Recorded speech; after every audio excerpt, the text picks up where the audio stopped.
Evelyn was 72 years old when her family decided she was easier to manage than to love. Before that winter, most people in Bellwater, California, knew her as a gentle woman. She watered roses that did not belong to her. She carried soup across the street before anyone had to ask.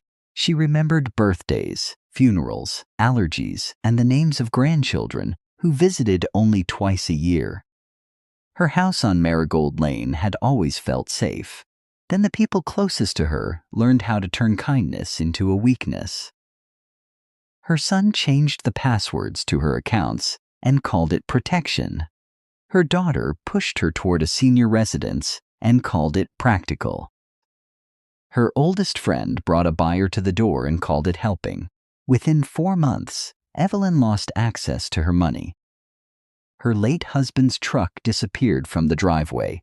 Her legal mail was redirected. The house where she had lived for 41 years was nearly sold through a deal she never approved. By Christmas, she was sleeping in a rented room behind a laundromat, with one paper bag of clothes beside the bed and no key that opened her own front door. To the people who betrayed her, the story looked finished. An old widow had been moved out. A valuable coastal property was almost in reach. The family had been, as they like to say, realistic, but greed has one old weakness. It studies the prize and forgets the paperwork. Evelyn's late husband had left more than memories in that house. He had left a blue folder, a safe deposit box key, and one instruction written in a shaking hand. If they try to rush you, call David. That small sentence would open a court file. It would stop a sale. It would expose a forged trustee resignation, a misused power of attorney, a suspicious securities transfer, and a notary record that did not exist. It would force one child to tell the truth. It would cost another far more than money. And it would bring Evelyn, quiet Evelyn, into a courtroom where she would not beg, collapse, or apologize. She would simply look at the judge and say the sentence her family had tried to bury. I was not confused when I said no. That was when everything changed. Not loudly, not quickly, but completely, because gentle does not mean empty, old does not mean helpless. And a woman who has spent her life bending for peace may still have one final place inside her that refuses to break. Long before court papers, restraining orders, and sworn statements, there was only the house. It stood 3 streets up from the water, where the morning fog came low and slow, leaving salt on the porch rail. The house was pale blue, with white trim, a narrow brick path, and a lemon tree that grew sideways because Robert had planted it in stubborn soil and refused to move it. Robert had been a carpenter, not famous, not rich, careful. That was the word people used for him. He believed every shelf, fence, hinge, and stair tread should be made honestly, even if no one ever praised the work. He and Evelyn bought the house in 1982, when Bellwater was still a town for teachers, mail carriers, nurses, mechanics, and families who counted grocery money on Thursday nights. The roof leaked then. The kitchen floor sloped toward the pantry. The back fence leaned like an old man listening to bad news. Robert fixed what he could after work. Evelyn made the rest feel like home. She planted rosemary beside the walkway. She sewed curtains from discounted fabric.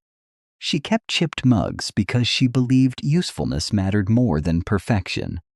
Their children grew up under that roof.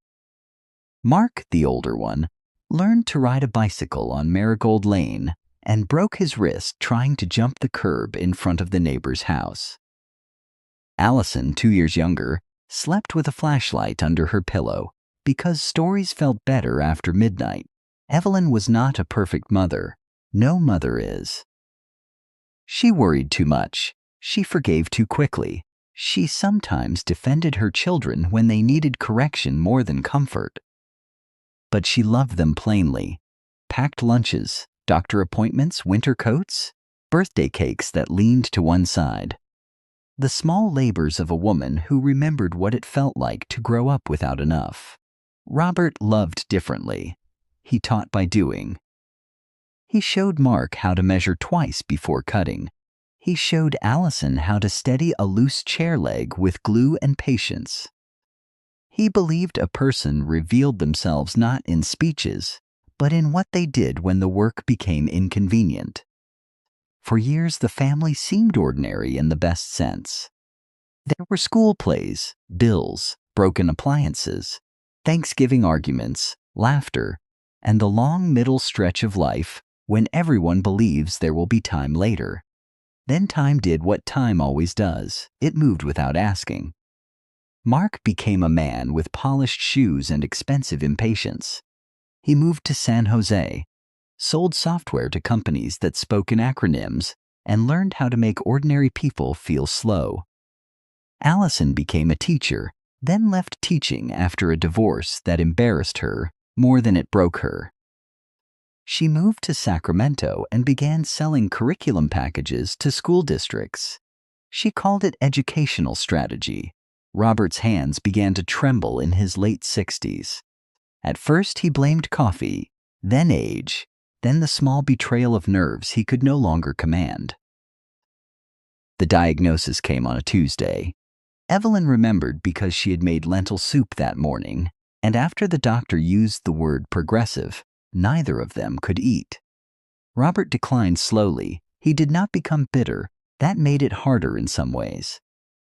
He remained kind. He remained grateful. He remained himself even as the world narrowed around him. Evelyn cared for him at home as long as she could. Then with help. Then with more help. Then with the kind of courage that does not look like courage while it is happening. Mark visited when calendars allowed. Allison came more often, but always seemed to bring weather with her. She loved her father. Evelyn never doubted that. But grief made Allison practical in a sharp way.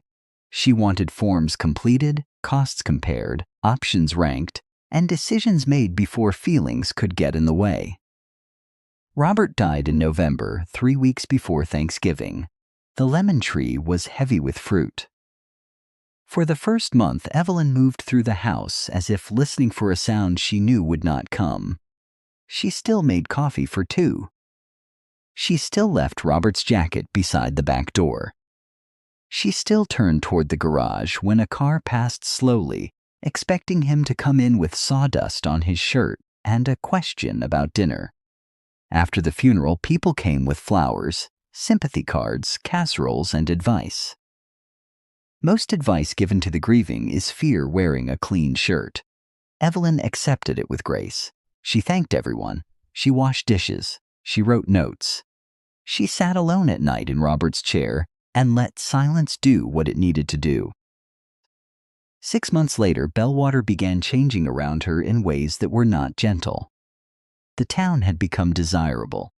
Houses that once held plumbers, postal workers, nurses, and retired teachers were now called coastal opportunities. Developers used words like lifestyle, repositioning, and highest use. Real estate signs appeared where children used to sell lemonade. The house on Marigold Lane sat on a deep lot. It was larger than it looked from the street. Behind the garage, Robert had built a workshop. Behind that, there was a weathered guest cottage that had once housed Evelyn's mother during the last year of her life. To Evelyn, it was home. To other people, it was opportunity. The first letter came in clean white paper. A company called Northgate Coastal Partners wanted to discuss an attractive purchase proposal. Evelyn threw it away. The second letter offered a number large enough to make her sit down. She put it in a drawer and told no one. The third contact did not come by mail. It came through Patricia Wells. Patricia had been Evelyn's friend for 26 years, though friendship is sometimes too generous a word for a habit that survives, because no one questions it. Patricia was elegant, silver-haired, sharp-eyed, and proud of being realistic. She had sold real estate in Bellwater since before prices became ridiculous, and she liked to remind people that sentiment did not pay property taxes. She and Evelyn had volunteered together at the church pantry. They had eaten lunch together after Robert's medical appointments. Patricia knew which cupboard held the tea, which chair Robert favored, and how tired Evelyn had been during his last months. That knowledge should have made her protective. Instead, it made her useful to others. One afternoon, Patricia came over with lemon cookies and a folder. She did not begin with the folder. She began with concern. The house was too much, she said. The market was changing, she said. A woman alone should not be managing this kind of asset without help. Evelyn listened. She had spent a lifetime listening before deciding whether to answer. Patricia opened the folder and showed her numbers. Evelyn looked at them the way someone looks at a menu in a language she can read but does not want to order from. "I'm not selling," Evelyn said. Patricia smiled. "Not kindly, there is a difference." "No one is forcing you," Patricia said. "We're just being practical." Practical. The word would return so often over the next year that Evelyn would begin to hear it as a door closing. The family meeting happened in September. Mark called it that. He sent a group text with an agenda because Mark believed even pain should have bullet points. Evelyn did not want a family meeting. She wanted Mark to bring his daughters over for pancakes. She wanted Allison to sit with her in the garden and remember how Robert used to whistle when he sharpened tools. She wanted her children to ask how she slept, whether she had eaten, whether the evenings felt too long. Instead, they arrived with laptops. Mark brought his wife, Claire, who had the delicate way of touching objects that did not belong to her. Allison came alone, wearing a beige coat, and the look of someone already offended by whatever might happen next. Patricia arrived 20 minutes later, saying she had only stopped by because Evelyn had asked her to. Evelyn had not asked her to, but she let it pass. That was one of Evelyn's oldest habits. Let the small lie pass. Keep the peace. Assume no harm. All theft begins somewhere. In Evelyn's case, it began with politeness. Mark placed documents on the dining table. He spoke gently at first. He said no one wanted to take anything from her. He said they only wanted to protect what Robert had built. He said scammers targeted older widows. He said taxes could rise. He said deferred maintenance could become dangerous. He said managing assets required systems. Systems was another word Mark loved. Allison added that the house had become a burden Evelyn could not see because she was emotionally attached. Claire said the grandchildren worried about her. The grandchildren had not called in 7 weeks. Patricia leaned back and let the family do the work before adding the line she had clearly been saving. "Evelyn, accepting help is not failure." It sounded kind. That was what made it cruel. The papers were described as basic authorizations. Mark said they would allow him to help pay bills, speak with the insurance company, and review investment statements. Allison said they could keep everything transparent. Patricia said any sensible family did this. What Mark did not say clearly was that a power of attorney is not a crown. It gives an agent only the authority the document and the law allow. It does not turn a son into an owner. It does not make refusal disappear. Evelyn asked whether David Shaw should review the papers. The room changed temperature. David had been Robert's old friend and the attorney who had prepared their estate documents years earlier. He was semi-retired now, but he still kept a small office above the pharmacy downtown. Evelyn trusted him because Robert had trusted him. She also trusted him because he never rushed a sentence. Mark smiled too quickly. "David is old school," he said. "This is standard." Allison looked irritated.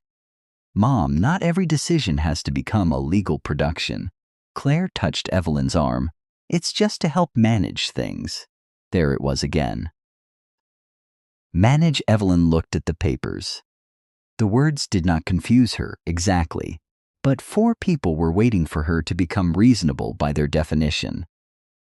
She had never liked disappointing her children. A mother can reach old age and still feel like a child when her children look at her with impatience. She signed where Mark pointed. Not everything, but enough. She signed a limited power of attorney for certain financial matters. She signed authorization for Mark to speak with the insurance company. She signed a release allowing access to some records. She did not understand every line, but she understood the atmosphere. The atmosphere said love could be withdrawn. After the signatures, Mark hugged her. It felt ceremonial, not affectionate. Patricia gathered the papers into the folder with the careful satisfaction of someone closing a sale. Evelyn made coffee because she did not know what else to do. Mark praised the coffee. Allison offered to help clean up. Claire said the house felt cozy. Patricia said Robert would be proud that the family was pulling together. Evelyn stood at the sink, washing cups that were already clean, and felt something small move inside her. Not fear, not yet. A warning. But warning, when it comes from the heart, is easy to dismiss as loneliness. In the weeks that followed, little things changed.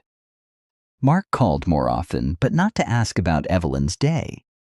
He asked for passwords, policy numbers, account access, and details about the safe deposit box at Pacific Coast Credit Union. Allison began sending articles about downsizing. Claire texted photographs of senior communities with cheerful courtyards and names like Willow Terrace and Seabreeze Gardens. Patricia stopped by with market updates. Everything was wrapped in concern. Concern can be a blanket. It can also be a net. By October, Mark had arranged online access to Evelyn's checking account. He said automatic bill pay would reduce stress. He changed the mailing address for certain statements to his office. He explained that paper mail created clutter and risk. Evelyn disliked it. But dislike is not the same as refusal. She had not yet learned that a person can lose a life by cooperating one small step at a time. One Sunday after church, Evelyn discovered Robert's truck was gone. It had been parked beside the garage for 14 years, though Robert had stopped driving it near the end. The truck was old, dented, and mechanically stubborn. To Evelyn, it was Robert's hands, Robert's work shirts, Robert's Saturday mornings. Mark said he had sold it. He said the registration was a mess. He said it was a liability. He said letting it sit there was not practical. Evelyn stood in the empty strip of gravel and tried to breathe through the shock. "How much did you get?" she asked. "Not much," Mark said. "I put it toward your expenses, her expenses." Those words made everything sound clean. She did not ask again. A week later, a man came to inspect the roof. Then another came to measure the lot. Patricia said it was only a valuation. Mark said they needed to know options. Allison said information was not a commitment. Evelyn began waking at 3 in the morning. She would lie still and listen to the house breathing around her, the tick in the hallway, the settling of boards, the distant call of gulls before dawn. She remembered Robert standing at the bedroom window, looking out at the fog, saying the house had bones, good bones. That was what he used to say. She wondered whether bones could feel betrayal before the body did. The fall happened on a Tuesday in November, 1 year after Robert died. Evelyn slipped on wet leaves near the side gate and landed hard on her hip. She did not break anything. The doctor said she was lucky. The bruise was deep and purple, and for 2 weeks she moved through the house slowly, gripping walls and furniture. Mark called it a turning point. Allison called it a warning. Patricia called it inevitable. Evelyn called it wet leaves. No one listened. A home aide came 3 mornings a week. Her name was Rosa Morales. She was 58, practical in the true sense of the word, and kind without making a performance of it. Rosa helped with laundry, groceries, and the heavier cleaning. She did not speak to Evelyn as if age had made her a child. She asked before moving things. She remembered how Evelyn liked tea. She laughed at small things. She noticed when mail disappeared from the hall table. Within a month, Rosa understood more than Evelyn had said. She saw Mark arrive and leave with folders. She saw Allison's texts light up Evelyn's phone, long paragraphs that made Evelyn's face go still. She saw Patricia walk through the house as if measuring grief by square footage. One morning, Rosa found Evelyn standing in the pantry, holding a jar of peaches Robert had canned 3 summers before he died. The peaches had gone dark. Evelyn was not crying. That was worse. Rosa took the jar gently. "Some things are not meant to last forever," Rosa said. Evelyn looked at her. "No," Evelyn said, "but some things should not be thrown away while they are still good." After the fall, Mark pushed harder. He said the house was unsafe. Allison said Evelyn needed community. Claire said one-level living would be better. Patricia found a buyer who could close quickly. The word buyer entered the house like smoke. Evelyn told them again she was not selling. This time Mark did not smile. "Mom, you have to stop being emotional." He said it in the dining room, beneath the photograph of Robert holding a newborn Allison. Evelyn looked at her son for a long moment. She wondered when his face had become so expensive. "I am being clear," Evelyn said. It was the strongest sentence she had spoken in months. Mark's jaw tightened. Allison looked away. Claire studied her phone. Patricia sighed, not loudly, but with skill. "Evelyn," Patricia said, "there comes a time when family has to step in." Family, another beautiful word used badly. That week, a new document appeared. Mark said it was a temporary trustee resignation so he could handle paperwork while Evelyn recovered. He said the Marigold Trust required some administrative cleanup. He said David had retired and would only complicate matters. Evelyn did not sign it. She said she wanted time. Mark took the paper back too quickly. "All right," he said. "We'll revisit it." But something in his voice made Rosa, who was in the kitchen, stop drying the same plate. 2 days later, Mark drove Evelyn to Pacific Coast Credit Union. He said they needed to add him properly to accounts for emergency access. The woman at the desk was young and polite. She asked Evelyn questions directly. Mark answered 2 of them. The woman turned back to Evelyn. "I need to hear from Evelyn," she said. Mark laughed, of course, but the laugh had no warmth in it. The bank completed some changes, but not all. The staff asked for additional documentation before allowing certain transfers. Evelyn signed one form after another, her hip aching, her mind tired, Mark's cologne pressing into the air beside her. On the way home, he told her she had made things harder than necessary. She looked out the car window and watched the town pass in pieces: hardware store, pharmacy, church steps. The bench where Robert used to sit when his tremor made walking difficult. "You used to be patient," Evelyn said. Mark did not answer. The next morning, Rosa found Evelyn sitting at the kitchen table with both hands around a cold cup of tea. "Do you have someone you trust outside your family?" Rosa asked. Evelyn almost said no, then she remembered David. She also remembered the small blue folder Robert had asked her to keep in the cedar chest at the foot of their bed. Not the main trust binder. Everyone knew about that. This was different. Robert had called it the rainy day folder. He had said, in one of his clearer afternoons near the end, "If people start speaking too fast after I'm gone, take this to David." At the time, Evelyn had scolded him gently. She said their children were not vultures. Robert had not argued. He had only placed his trembling hand on the folder and said, "Promise me." She had promised. Then grief buried the promise. Now it rose, quietly, like something waiting beneath floorboards. Evelyn waited until Rosa came the next morning. She asked for help opening the cedar chest because bending still hurt. Inside were blankets, letters, Robert's winter scarf, and the blue folder wrapped in brown paper. Evelyn did not open it in front of Rosa, not because she mistrusted her, because some promises deserve privacy. After Rosa left, Evelyn sat at the kitchen table and untied the string. Inside were copies of documents, a handwritten letter from Robert, and a small brass key taped to an envelope. The letter was only 2 pages. Robert had never wasted words. He told her first that he loved her. He told her second that grief made honest people easier to corner. He told her he had seen in the final years a restlessness in Mark and a bitterness in Allison that worried him. He did not accuse them of crimes they had not committed. He did something more painful. He described their weaknesses accurately. Mark wanted status and disliked limits. Allison carried disappointment like debt and sometimes looked for someone else to bill. Patricia, Robert wrote, had asked too many questions about the lot after his diagnosis.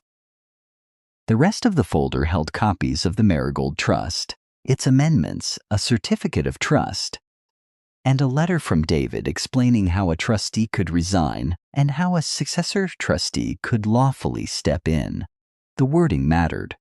Evelyn was the trustee after Robert's death. Mark was not.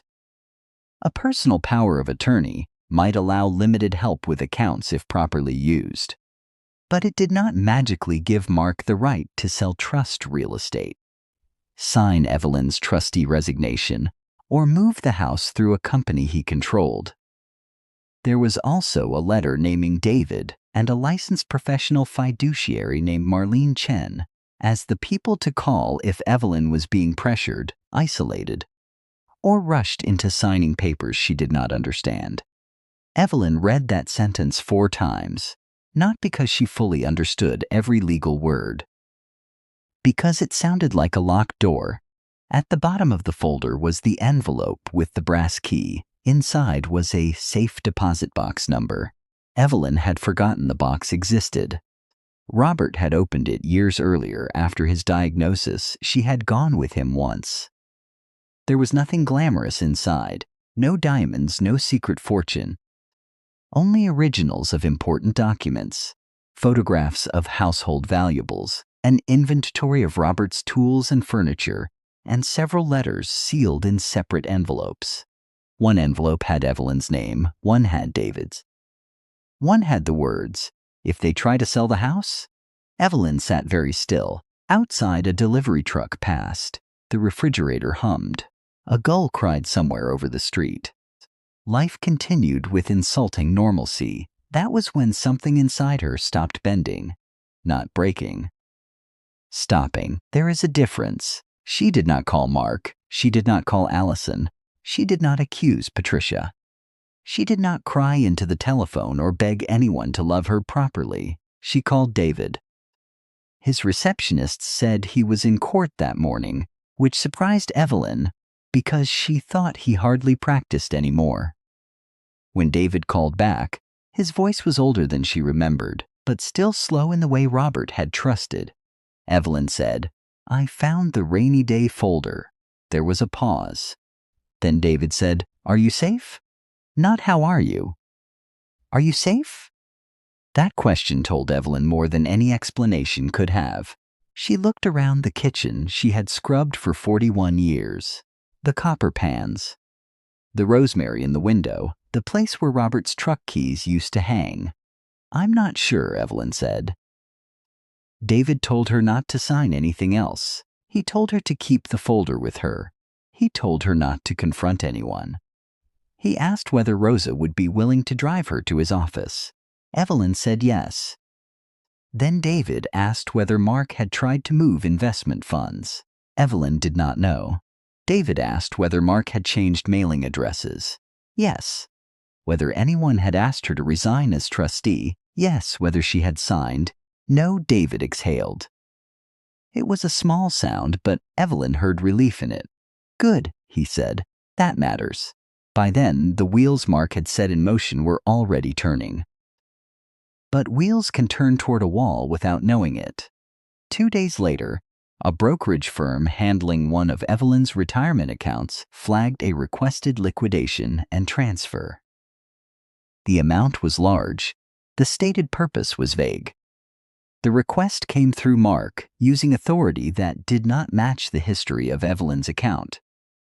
Years earlier, Robert had helped Evelyn add David as a trusted contact for concerns involving unusual financial activity. The firm delayed the transaction and began an internal review. Mark did not know that. He only knew the money did not move, so he pushed elsewhere. He met Patricia in her office after hours. Patricia had found a developer willing to buy the property through a limited liability company. The developer wanted clean title, quick inspection, and no family drama. Mark promised there would be none. Patricia asked about Evelyn's consent. Mark said she consented to management. Patricia knew that was not the same thing, but greed is very good at translating. By the time the month ended, a deed had been prepared to move the house from the Marigold Trust toward a company connected to Mark and Claire. A trustee resignation bearing Evelyn's name appeared in the paperwork. The signature looked close, not perfect, close. The notary stamp belonged to a woman in another county who had never met Evelyn. That detail would matter later. At the time, it was only ink, and ink, when no one challenges it, can look like truth. Evelyn did not understand the full shape of the betrayal until she tried to enter her own house, and the key did not turn. It was early December. Rosa had driven her to David's office twice by then. Papers had been copied, questions had been asked. David had contacted Marlene Chen, the professional fiduciary named in Robert's documents. Marlene was compact, unsentimental, and extremely difficult to intimidate. Evelyn liked her immediately. They had begun gathering records quietly. Then Mark moved faster. He told Evelyn the house needed temporary repairs and that she should stay for a few nights at the back room of a small motel owned by one of Patricia's clients. He made it sound arranged, paid for, harmless. Evelyn refused, so Allison came. That hurt more. Allison arrived with a soft bag and red eyes. She said she hated seeing her mother in denial. She said everyone was exhausted. She said Mark had carried too much alone. She said Evelyn's resistance was tearing the family apart. There are children who learn, very young, which parent will absorb pain without returning it. Allison had learned that about Evelyn. She used tears the way Mark used documents. Evelyn packed one bag, not because she believed them, because David had told her not to create a confrontation in the house if she felt physically unsafe. Leave with what you can carry, he had said. Paper can be fought. A fall on the stairs cannot. At the motel, Allison said it would only be for 3 nights. It became 8, then 12. Then the motel owner said the room was no longer available. Mark claimed there had been a misunderstanding. He found the room behind the laundromat. It was clean, but barely. A bed, a chair, a microwave, a heater that clicked all night. The window looked at a brick wall sprayed with old rain. Evelyn had lived through worse physical discomfort. It was not the room that wounded her. It was the arrangement. It was the way her children placed her there with grocery bags and a promise to check in. It was the way Allison kissed her cheek and avoided her eyes. It was the way Mark left cash on the little table and said it was for anything she needed. Evelyn looked at the bills. She thought of Robert's truck. She thought of the lemon tree. She thought of Patricia sitting in her kitchen, calling a theft practical. Then she folded the money and placed it back on the table. "No," Evelyn said. Mark frowned. "You're being difficult." Evelyn looked at him with a calm that surprised them both. "No," she said. "I'm being exact." He left without saying goodbye. That night, Evelyn did not sleep.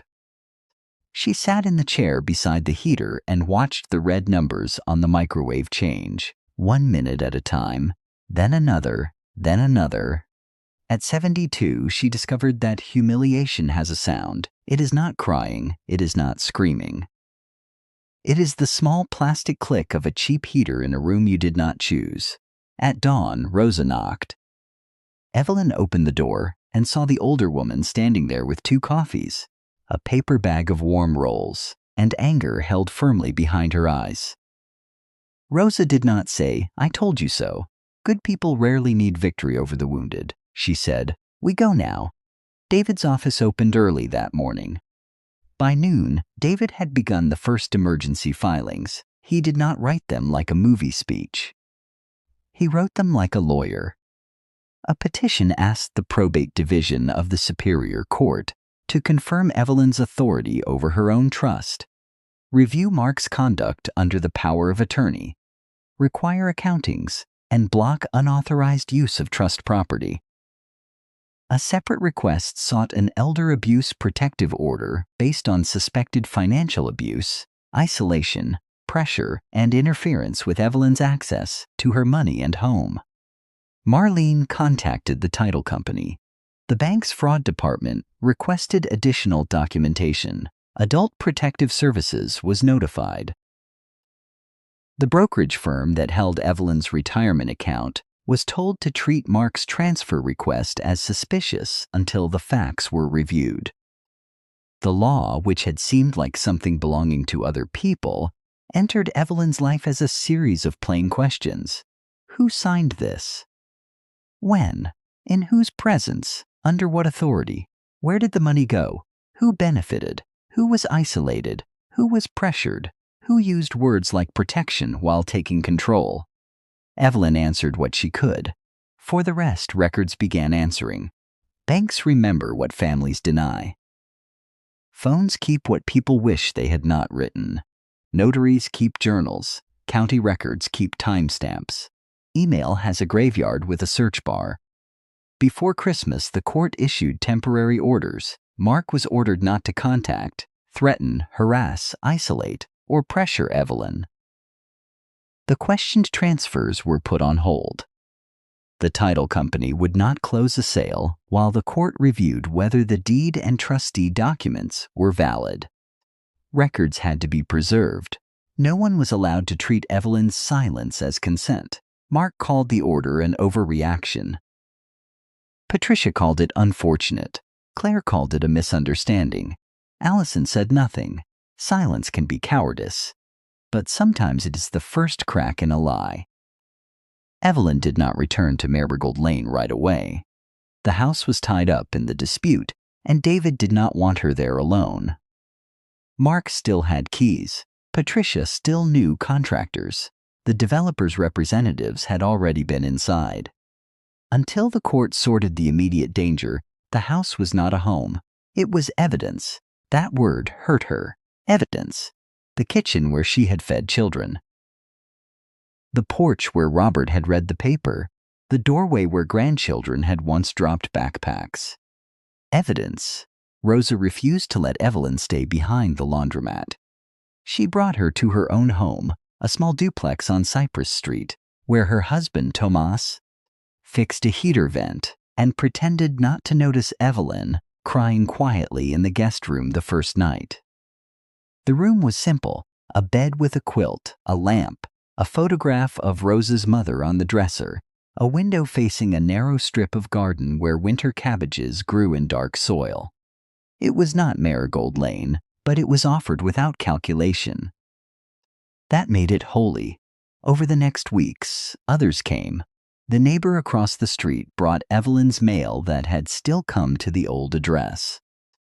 Eli Brooks, the retired mail carrier, wrote a statement about seeing contractors enter when Evelyn was not present. The young woman from the credit union remembered Mark answering questions for Evelyn and wrote down what she had observed. Dr. Lena Patel, Evelyn's physician, confirmed that Evelyn had been bruised and in pain after the fall, but was cognitively able to make her own decisions. That mattered. It mattered because Mark's quiet argument was that Evelyn had become confused. Not confused enough to stop signing what he wanted. Only confused enough to disbelieve when she objected. That is how exploitation often dresses itself. It calls a person competent when they agree. It calls them impaired when they resist. Rosa drove Evelyn to appointments. David handled filings, Marlene made lists. Evelyn slowly began to become more than the thing done to her. At first, she felt ashamed. That was common, David told her. People who have been exploited often feel embarrassed for trusting. But shame belongs to the person who used trust as a tool. It does not belong to the person who loved their family enough to believe them. Evelyn wanted to accept that. Some days she could. Other days, she woke at 4 in the morning in Rosa's guest room, heart hammering, certain she had missed something, signed something, forgotten something important. Old fear does not leave because a lawyer files papers. It leaves in layers. One afternoon in January, Rosa found Evelyn in the garden, pulling weeds too aggressively. "You are going to pull up the cabbage," Rosa said. Evelyn sat back on her heels. Her hands were dirty. "I keep thinking," Evelyn said, "that I should have seen it sooner." Rosa lowered herself beside her. "You saw your children," Rosa said. "That is not a crime."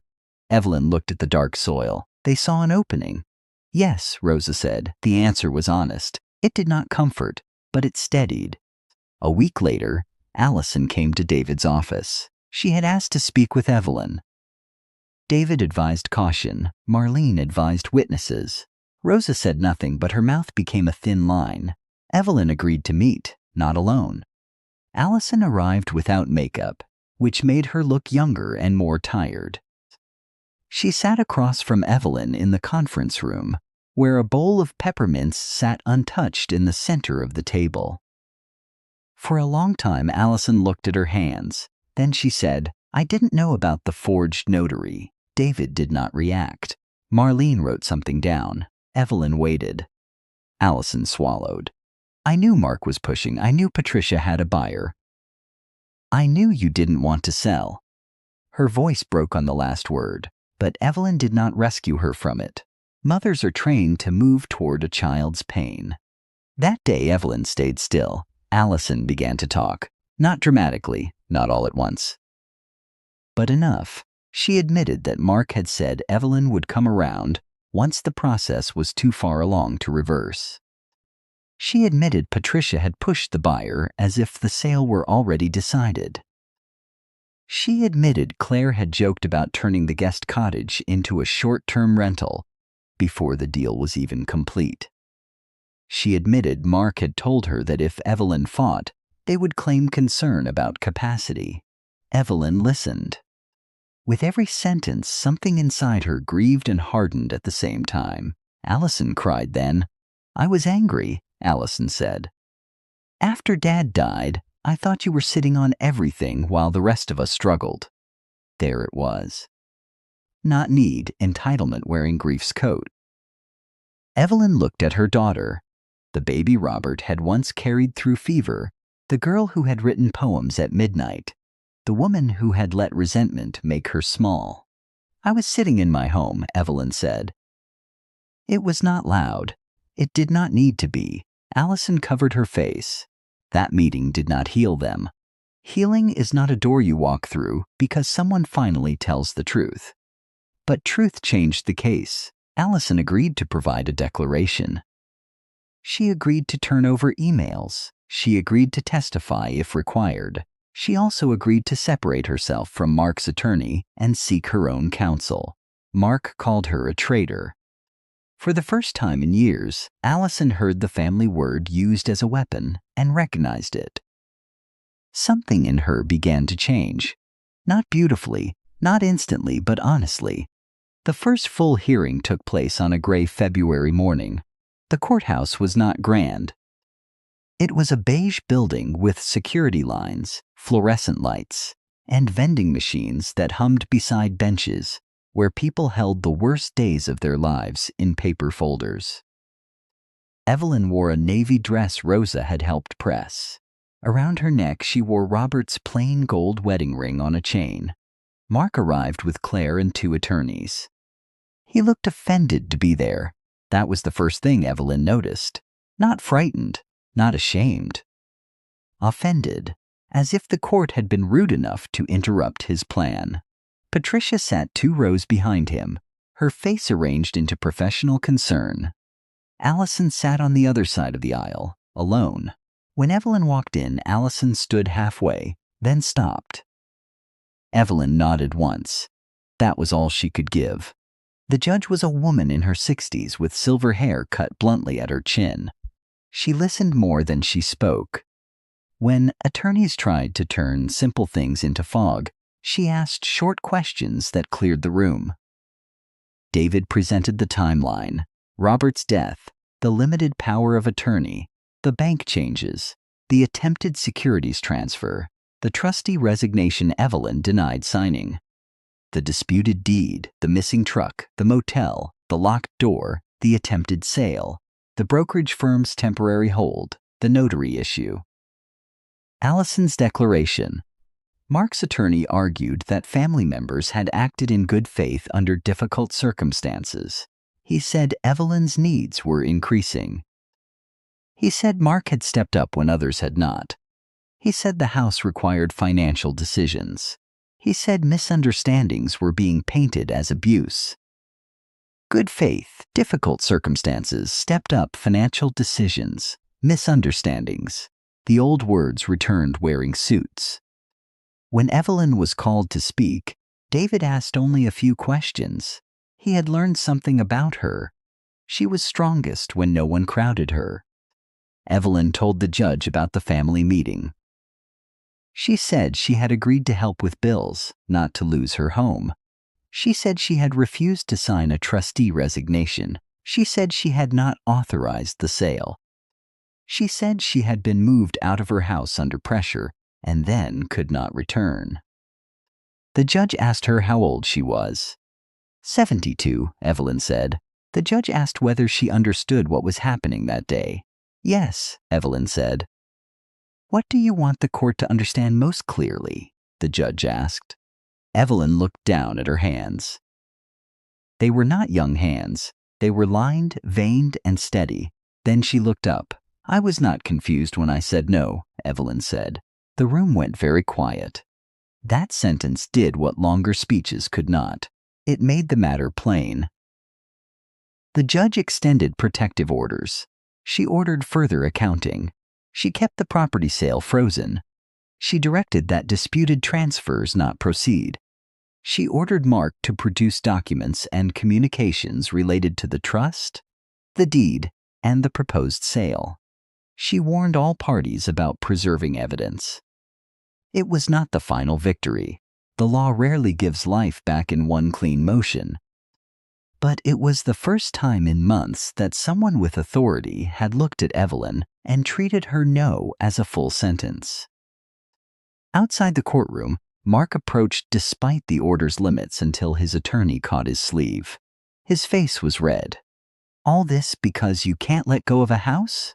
Mark said. Evelyn turned. For a moment, she saw the boy with the broken wrist, the teenager who once cried because Robert had found cigarettes in his jacket, the man who had learned to confuse success with exemption. It was never just a house, Evelyn said. Then she walked away. Patricia did not meet her eyes. That was new. Greed often looks intelligent while it is moving forward. It has spreadsheets. It has explanations. It has polished shoes and urgent deadlines. But greed makes one mistake again and again. It assumes every person has the same price. Mark assumed Allison would stay angry enough to remain useful. She did not. Patricia assumed a questionable deal could be cleaned up after closing. It could not. Claire assumed family money was not really stolen if the family deserved it eventually. That assumption became expensive. The developer assumed Patricia had handled the soft part. By soft part, he meant Evelyn. That assumption became evidence. Over the next 3 months, the case widened. The notary whose stamp appeared on the trustee resignation stated under oath that she had not notarized Evelyn's signature. Her official journal had no entry for Evelyn, no thumbprint for a real property document, and no record matching the supposed date. Her stamp had gone missing months earlier, and she had reported it. The deed transfer became more than questionable. It became dangerous for everyone who had touched it. Emails showed Patricia pushing for speed. They showed Mark discussing Evelyn's emotional resistance. They showed Claire asking whether the house could be secured before Evelyn returned.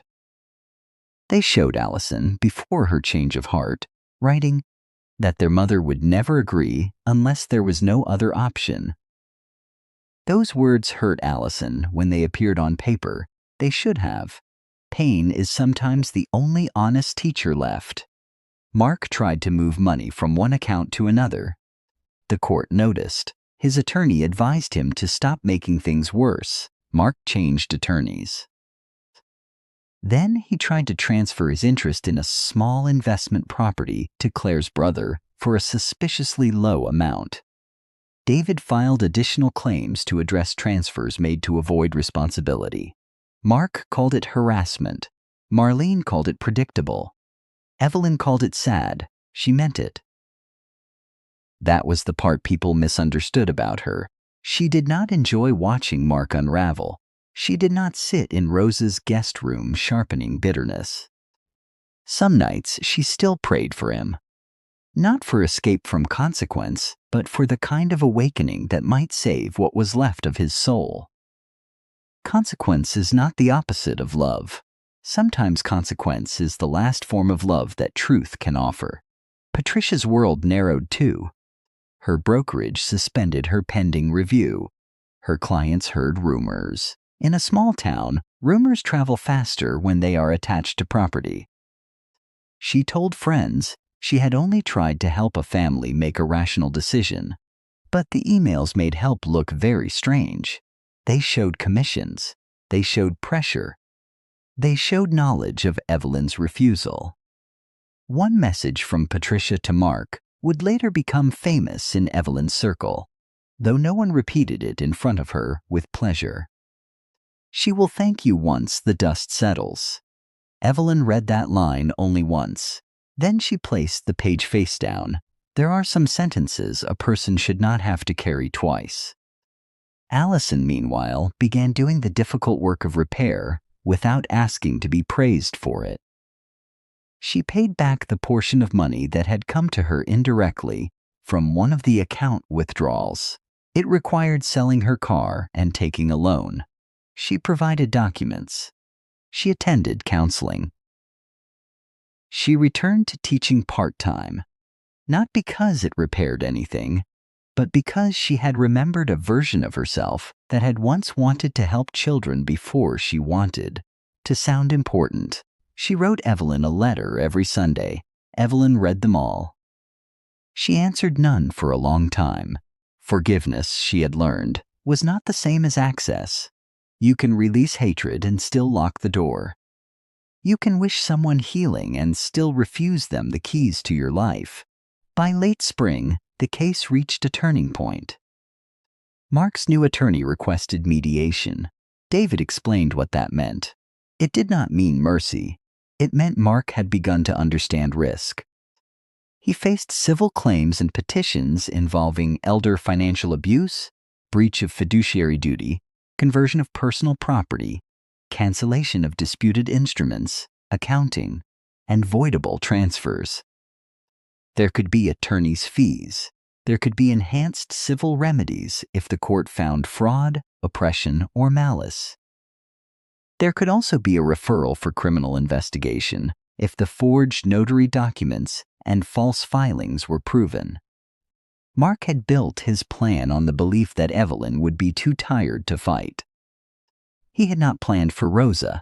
He had not planned for David. He had not planned for Robert's rainy day folder. Most of all, he had not planned for the moment his mother stopped confusing peace with surrender. At mediation, Evelyn sat in a room separate from Mark. She did not want to see him bargaining over the wreckage of trust. Offers came and went, too low, too vague, too protective of Patricia, too insulting. David brought each one to Evelyn calmly. She listened. She asked questions. Then she said no.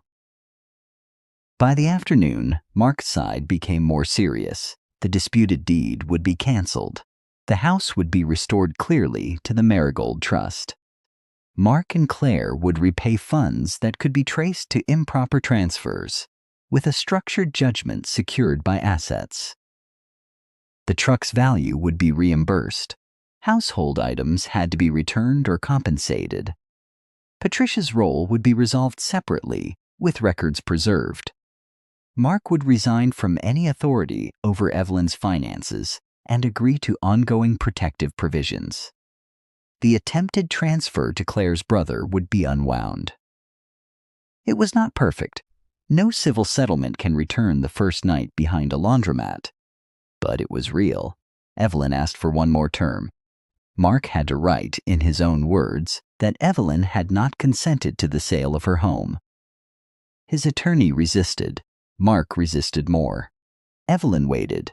The mediator went back and forth. Even David wondered if she would let the whole agreement fail over one sentence. But Evelyn understood something no one else in the room could fully grasp. Money mattered. Title mattered. Protective orders mattered. But the lie that she had agreed had been used to erase her. That lie needed to be named. Near evening, Mark signed the statement. The handwriting was sharp and angry. It still counted. Evelyn read it once, then she closed the folder. For the first time in months, she slept 6 hours without waking. Evelyn returned to the house in June. The lemon tree was overgrown. Weeds had risen through the brick path. Someone had moved furniture and left scratches across the dining room floor. Robert's workshop smelled of dust and strangers. Still, the house stood. Good bones. Rosa came with gloves. Tomas came with tools. Eli came with a ladder. The neighbor across the street brought sandwiches wrapped in wax paper. Allison came too, but she stayed at the edge of the driveway until Evelyn saw her. She had asked permission to help that mattered. Evelyn looked at her for a long moment. Then she handed her a broom. Not a key. A broom. It was enough for that day.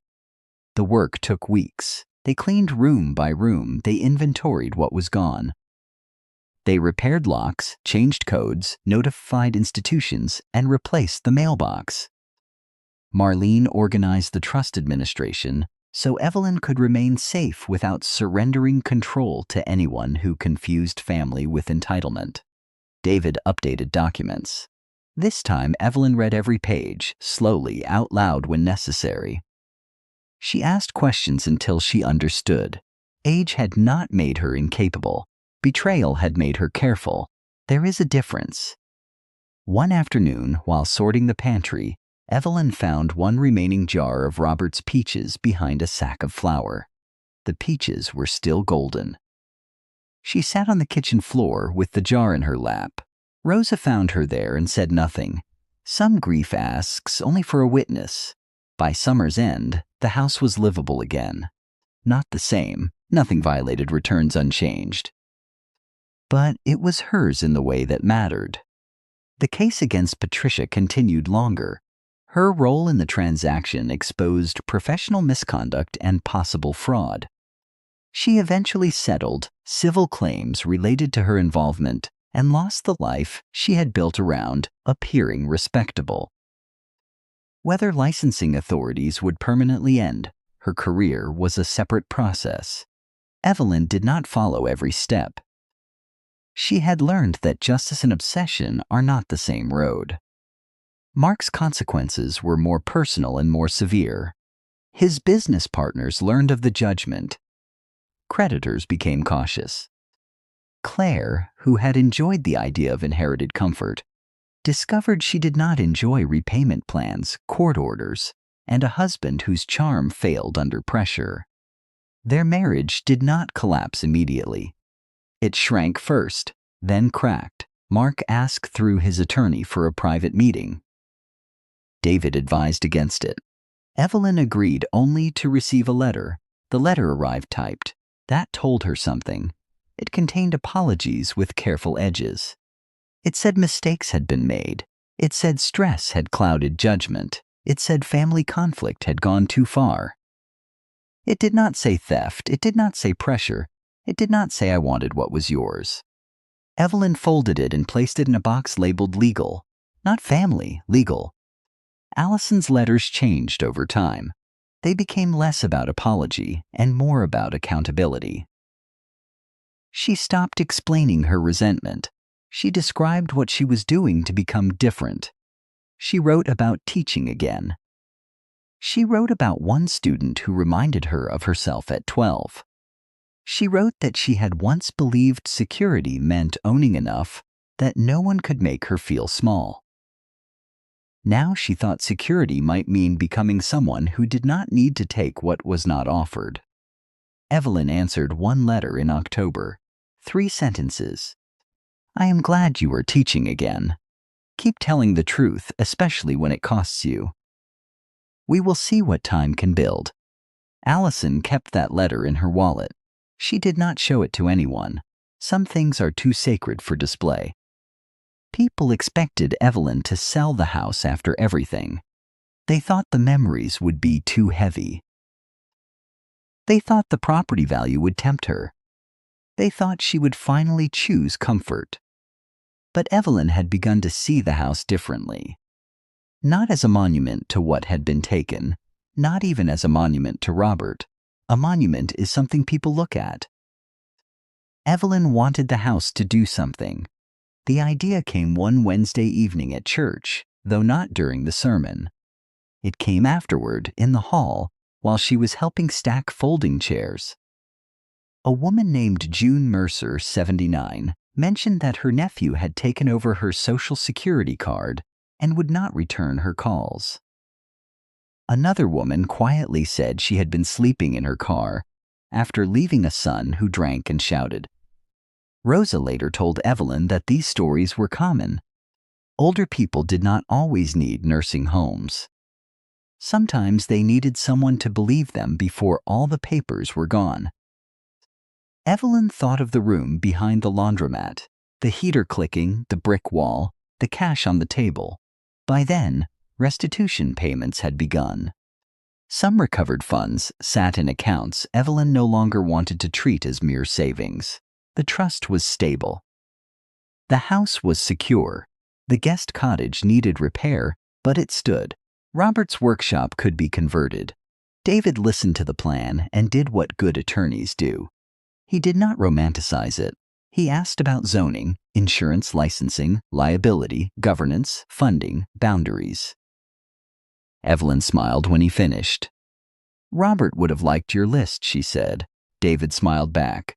Robert made lists because he wanted things to last. They worked carefully.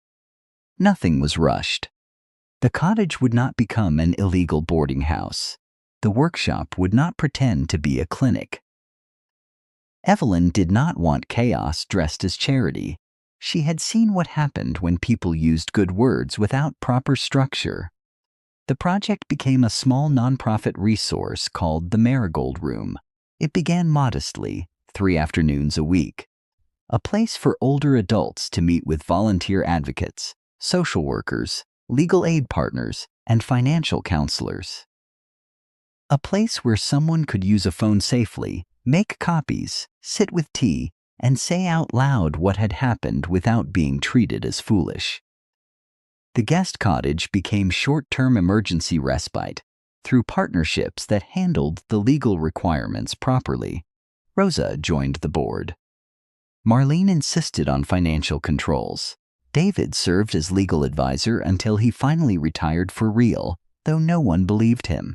Eli built shelves. The neighbor across the street planted marigolds along the front path.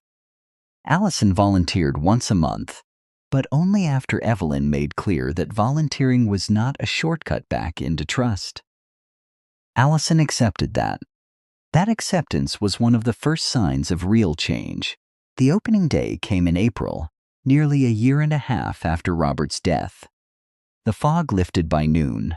Folding chairs filled the backyard. There was coffee, lemon cake, and a small wooden sign made from leftover boards in Robert's workshop. The Marigold Room practical help, safe listening. No one rushed. Evelyn had chosen the last phrase herself. No one rushed, because rushing had been part of how she was taken. When she stood to speak, the crowd quieted. She did not give a grand speech. Grand speeches had never suited her. She thanked the volunteers. She thanked the neighbors. She thanked those who had believed her when belief was not convenient. Then she looked toward the house. For a while, Evelyn said, "I thought this place had become a record of harm." But a house is not only what happens inside it, it is also what happens next. Rosa wiped her eyes quickly and pretended she had not. Evelyn continued. Some people came when they thought I had something to give. Some came when they thought I had nothing left.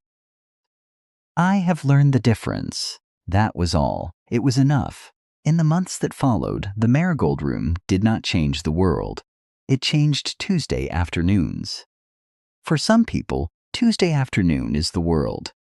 June Mercer got help contacting Adult Protective Services and replacing documents her nephew had taken. A retired mechanic named Howard learned that signing something under pressure did not mean he had to disappear quietly.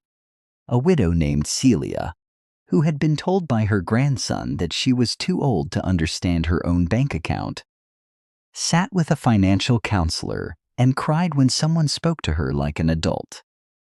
Evelyn did not give legal advice. She gave tea, she gave chairs. She gave the steady presence of someone who could say, without drama, "I believe you should ask for help before signing anything else." Sometimes that sentence changed a life. Mark heard about the nonprofit through town gossip. He did not attend the opening. But months later, he drove past slowly one evening and saw lights in the windows. Older people sitting around the table where he had once spread papers in front of his mother. He saw the sign. He saw Allison's car parked near the curb. He saw Evelyn on the porch laughing at something Rosa said. For one strange second, he almost stopped. Then shame, which he had mistaken for anger for most of his life, rose in him like heat. He drove on. Some people begin to change only after loss has finished speaking. Some never do. Karma is not always thunder. Sometimes it is watching a door remain closed because you taught the person inside how locks work. Allison's change did not happen in a single confession. That would have been too easy. It happened in small humiliations she chose not to run from. She attended hearings where her own emails were read. She sat with a counselor and admitted that she had used concern to hide envy. She apologized to Rosa for treating her like hired help instead of the person who had protected Evelyn when her own children had not. Rosa accepted the apology with caution. Caution is not cruelty, it is wisdom with a memory. Allison also began visiting the Marigold Room as a volunteer reader. Many of the older visitors had poor eyesight or stacks of letters they were afraid to open. Allison read slowly without taking over. At first, she wanted to explain everything. Evelyn corrected her once. "Helping is not the same as controlling," Evelyn said. Allison's face flushed, but she nodded. The next week, she did better. One afternoon, she sat with Celia, the widow whose grandson had taken her debit card. Celia kept apologizing for not understanding the bank forms.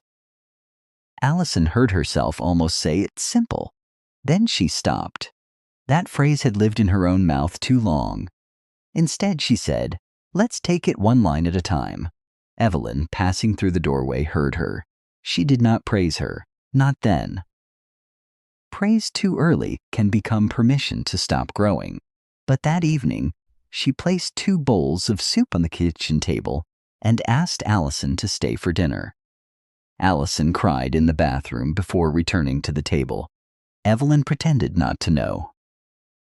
Mercy, when it is mature, does not need to embarrass the person receiving it. Their relationship remained altered.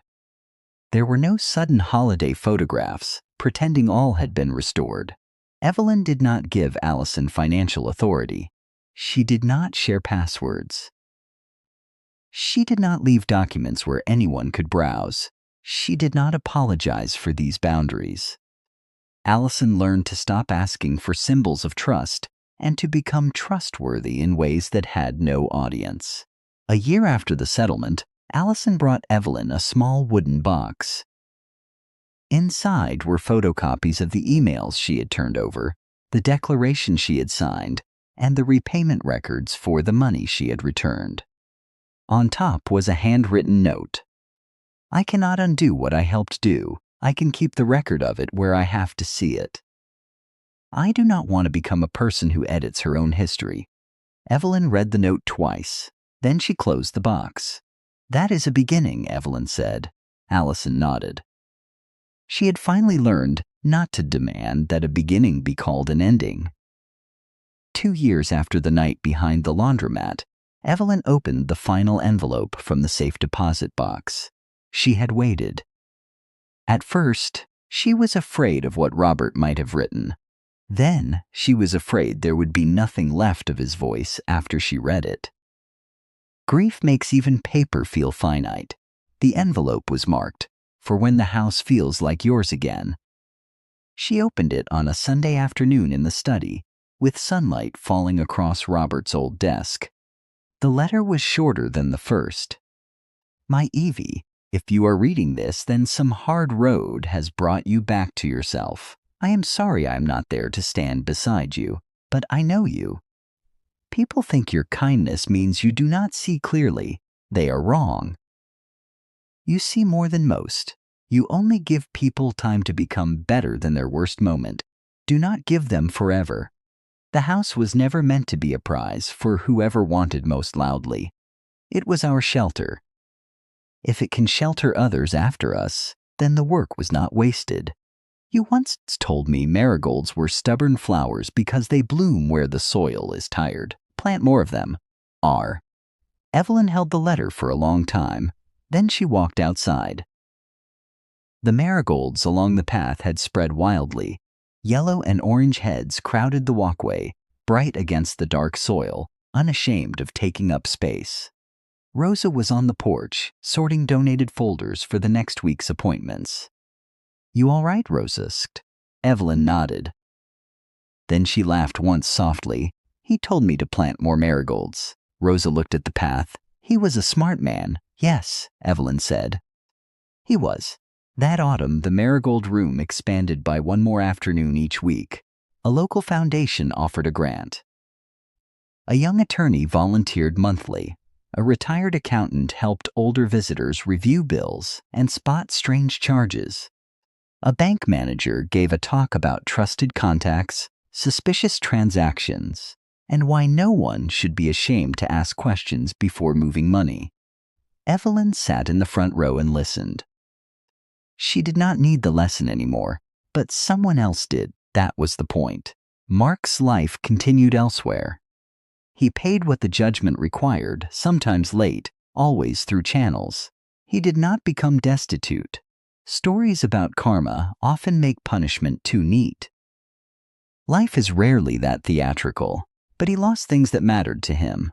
Reputation, ease, the assumption that charm could outrun records. The right to walk into his mother's house. The right to be believed without evidence. Those losses did not look dramatic from the outside. Inside him, they were larger than he admitted. One December, he sent a handwritten letter. This one was different. It was not polished. It did not blame stress. It did not hide behind intentions. It said, "I wanted the house. I told myself I deserved it because I was your son. I used Dad's death and your loneliness as leverage. I am ashamed." Evelyn read it at the kitchen table. Allison was there that day, helping label pantry donations. She watched her mother's face carefully. Evelyn folded the letter. "Will you answer?" Allison asked. "Not today," Evelyn said. "Maybe someday?" Evelyn looked toward the window, where rain had begun to bead on the glass. "Maybe," Evelyn said, "but someday is not a promise he can spend." Allison understood. That was new too. Years later, people in Bellwater told the story in different ways. Some told it as a legal story, a widow, a forged document, a frozen sale, a court case, a house recovered. Some told it as a family story, a son's greed, a daughter's guilt, a mother's boundary. a partial repair. Some told it as a community story, a neighbor who helped, an attorney who listened, a caregiver who noticed, a home turned into shelter. Evelyn knew all those versions were true, but none was complete. To her, it was the story of a woman who had confused harmony with safety. That was the lesson she shared most often with visitors who came to the Marigold Room ashamed of their own trust. Harmony is beautiful when everyone at the table respects the music. But when someone uses harmony to keep you silent, it becomes another kind of cage. Evelyn still believed in kindness. She still made soup. She still remembered birthdays. She still watered the roses when her knees allowed. Betrayal had not made her cruel. That was important. If cruelty is the only thing you learn from cruel people, then they have taken more than they touched. But Evelyn's kindness changed shape. It gained doors. It gained locks. It gained written agreements, second opinions, and the courage to say, "I need time to review this." It stopped apologizing for caution. On her 76th birthday, the Marigold Room held a small lunch in the backyard. Evelyn protested, then allowed it, which everyone understood as acceptance. There was lemon cake. There were marigolds on every table. Rosa gave a toast that made Evelyn roll her eyes and smile. Allison brought her students handmade cards. Some were misspelled. Evelyn loved those best. David, retired at last, but still somehow carrying a briefcase, gave Evelyn a packet of updated nonprofit papers as a birthday gift. "You are a strange man," Evelyn told him. Robert said the same thing, David replied. Near the end of the afternoon, a woman Evelyn did not know approached her. She was thin, nervous, perhaps 70, with a purse clutched tightly under one arm. She said her nephew wanted her to sign something. She said he had used the word practical. Evelyn looked at Rosa. Rosa stood. Allison brought a chair. David opened his briefcase. The party shifted without fuss into purpose. That was how Evelyn knew the house had healed as much as a house can heal. Not because the past disappeared, because the past had been put to work. In the final years of Evelyn's life, she did not become rich in the way people on the outside would understand. The house increased in value because California did what California often does to houses near the water. The judgment payments came. The nonprofit grew. People sometimes assumed she must have become wealthy from the lawsuit. They were wrong. She became protected. That is different. Protection meant she could choose. It meant no one could move her mail without permission. It meant no one could sell the truck in the driveway of her life and call it help. It meant documents were explained before signatures appeared. It meant a locked door opened when she turned the key. She lived simply. She wore the same navy coat for 12 winters. She bought supermarket flowers when the garden was bare. She kept Robert's letters in a box beside her bed. She never replaced the old kitchen table because too much truth had been told around it to throw it away. Mark saw her only twice in person after everything. The first time was at Allison's daughter's graduation. He stood at a distance, older, heavier, less certain of the space he occupied. Evelyn greeted him politely. He did not try to hug her. That restraint was the first respectful thing he had done in years. The second time was when he came to the Marigold Room to make a donation anonymously and was recognized by Rosa, who recognized everyone. Rosa told Evelyn. Evelyn looked at the check. It was not large. It was not small. "Should we return it?" Rosa asked. Evelyn thought for a moment. "No," Evelyn said. "Let something useful come from him." She sent a receipt, nothing more. Allison remained in Evelyn's life, not as the daughter who had never harmed her, but as the daughter who had chosen to spend years becoming honest about the harm. Their love did not return to childhood. It became something more adult, less warm in some places, stronger in others. Sometimes they cooked together without speaking. Sometimes they argued.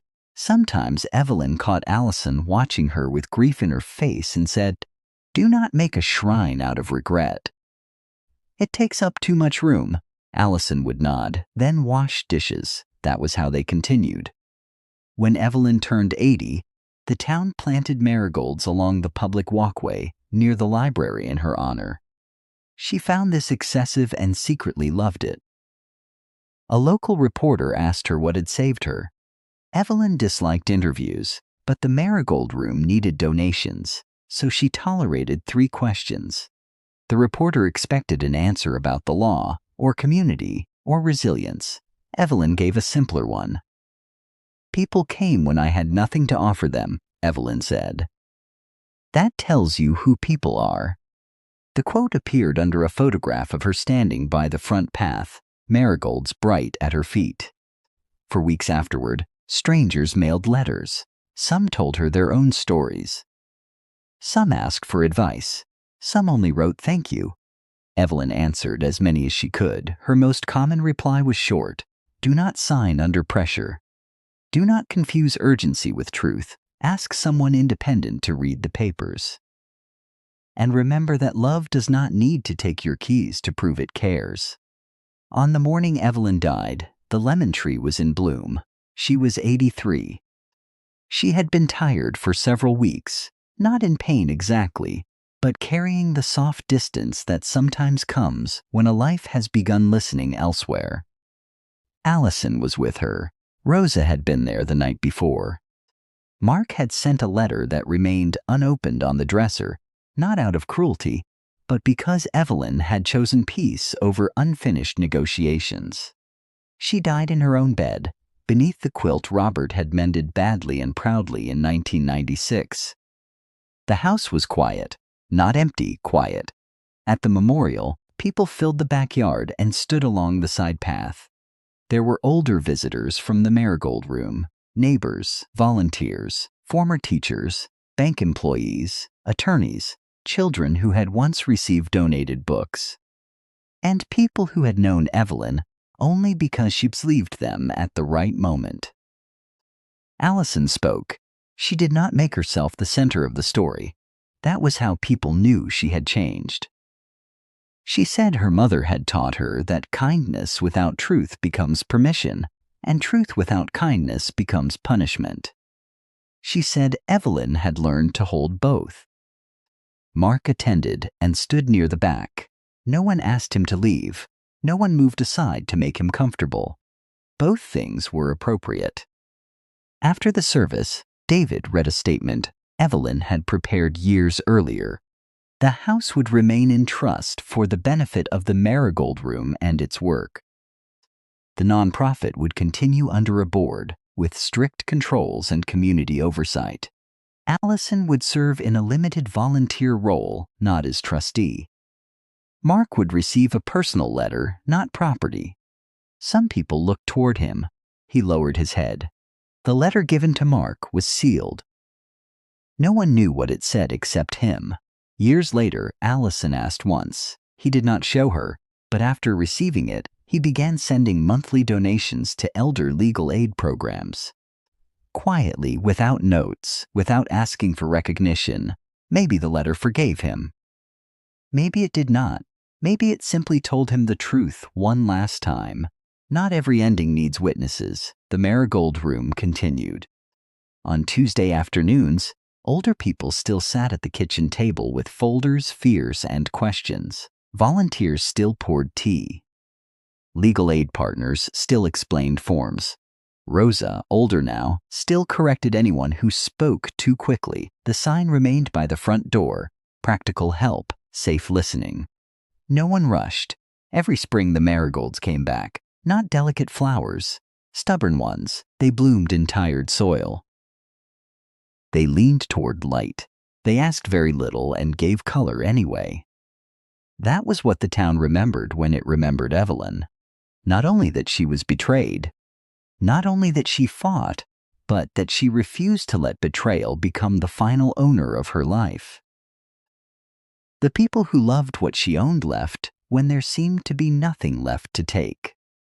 The people who loved her arrived when there seemed to be nothing left to give. She learned the difference before grief finished teaching it. And in the end, what greed overlooked was protected by grace. What selfishness abandoned became shelter for the wounded.